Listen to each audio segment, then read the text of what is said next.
in dad Soomaaliyeed laga soo celiyo laascaanood, dad Soomaaliyeed dal Soomaaliyeed joogay ma dhihi kari waa tarxiil iyagana ay u macnaysteen tarxiil inuu yahay waa ceeb, waa mustaqbal xumo, waa sharaf xumo in dad ganacsato ah howlo ku haysto ku nool laascaanood maanta la yiraahdo ka guura koonfur ka timaadeen waa ayaan daro, laakiin taariikh ayaa qormayso. waxaan rajaynayaa shacabka ku nool laascaanood arrintaas inay ka dhiidhiyaan, tusaan wadajirka, Soomaalinimada, ehelnimada iyo in dalkan la wada leeyahay. dalkan waa inaga badan yahay, dalkan magaca Soomaali ayaa lagu leeyahay, cid Soomaali kale ka xigta ma jirto. insha Allah ceebtaasina iska dhaqdiin ayaan rajaynayaa reer laascaanood. waa mahadsantihiin. maanta farxad weyn ayay ii tahay inaan imaado magaalada taariikhiga ah ee xadaarada leh ee ilbaxnimada ka soo jeedo waa Baraawe oo ah caasimadii koonfur galbeed, dowlad goboleedka koonfur galbeed.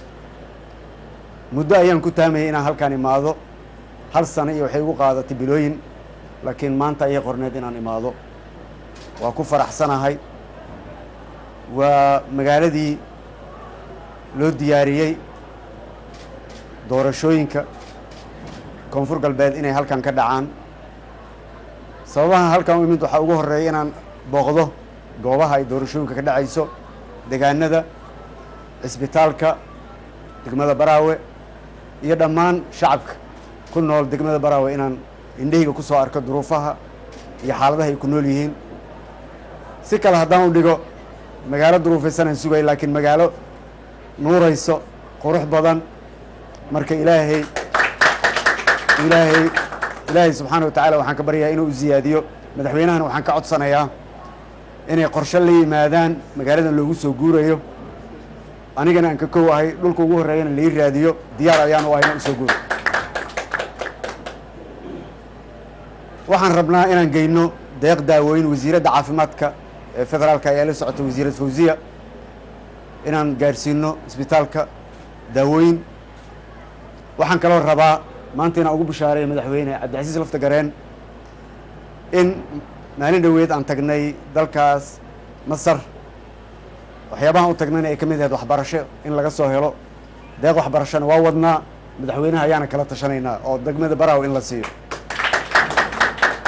hadduu ilaahay subxaana wa tacaala idmo. waxaan leeyahay shacabka Soomaaliyeed, waad u jeedaan doorashadii waa bilaaw. ha loo diyaar garoobo, dagaalada ha laga waantoobo, isqabqabsiga ha la iska daayo. dalkan waa uu naga badan yahay, aan doorasho galno, waddanka horu a u socdo. sidoo kale waxaan rabaa inaan ka faa'iidaysto fursaddan maanta in dad Soomaaliyeed laga soo celiyo laascaanood, dad Soomaaliyeed dal Soomaaliyeed joogay ma dhihi kari waa tarxiil iyagana ay u macnaysteen tarxiil inuu yahay waa ceeb, waa mustaqbal xumo, waa sharaf xumo in dad ganacsato ah howlo ku haysto ku nool laascaanood maanta la yiraahdo ka guura koonfur ka timaadeen waa ayaan daro, laakiin taariikh ayaa qormayso. waxaan rajaynayaa shacabka ku nool laascaanood arrintaas inay ka dhiidhiyaan, tusaan wadajirka, Soomaalinimada, ehelnimada iyo in dalkan la wada leeyahay. dalkan waa inaga badan yahay, dalkan magaca Soomaali ayaa lagu leeyahay, cid Soomaali kale ka xigta ma jirto. insha Allah ceebtaasina iska dhaqdiin ayaan rajaynayaa reer laascaanood. waa mahadsantihiin. waxaan leeyahay mar kale iyo mar saddexaad waa mahadsantihiin shacabka ku nool degmadan Baraawe, madaxdooda.